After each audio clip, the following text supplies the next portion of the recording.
के कुरंगी में मुबैना पुलिस मुकाबला हुआ। फायरिंग के तबादले में डाकू पकड़े गए। मुलजिमान डकैती की सैकड़ों वारदातों में भी मुलव्विस थे। दौरान तफ्तीश कई स्ट्रीट क्राइम समेत दीगर वारदातों का भी एतराफ किया है। इस हवाले से मजीद जानते हैं नुमाइंदा कोहिनूर न्यूज इमदाद हुसैन की इस रिपोर्ट में। जिला कोरंगी पुलिस स्टेशन अवामी कॉलोनी पुलिस का स्ट्रीट क्रिमिनल से फायरिंग का तबादला। पुलिस पर फायरिंग करने वाले 2 डकैत जख्मी हालत में गिरफ्तार कर लिए गए। गिरफ्तार मुलजिमान को कोरंगी खड्डी स्टॉप के करीब मशकूक हालत में न रुकने पर फायरिंग के तबादले के बाद गिरफ्तार किया गया।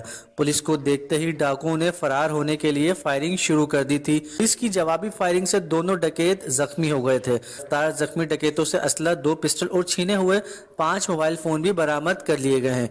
गिरफ्तार जख्मी मुलजिमान की शिनाख्त निसार और सलमान के नाम से हुई। गिरफ्तार जख्मी डाकुओं का साबका क्रिमिनल रिकॉर्ड भी हासिल किया जा रहा है। गिरफ्तार जख्मी डाकुओं को इलाज मुआवजे के लिए अस्पताल मुंतकिल कर दिया गया है।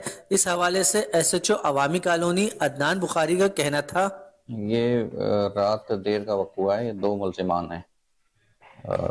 कुरंगी 5 खड्डी स्टॉप ये कहलाता है। इनको मशकूक पाते हुए हमारी पुलिस ने रुकने की कोशिश की तो इन्होंने स्ट्रेट फायर पुलिस के ऊपर किए। पुलिस की जवाबी फायरिंग से ये दोनों मुलजिमान जख्मी होकर गिरे और गिरफ्तार हुए।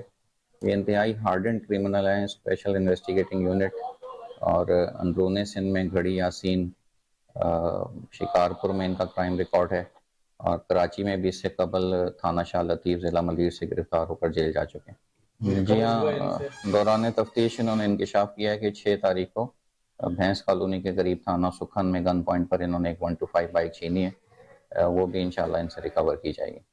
साथी रिपोर्टर इश्तियाक शाह के साथ इमदाद हुसैन, कोहिनूर न्यूज, कराची।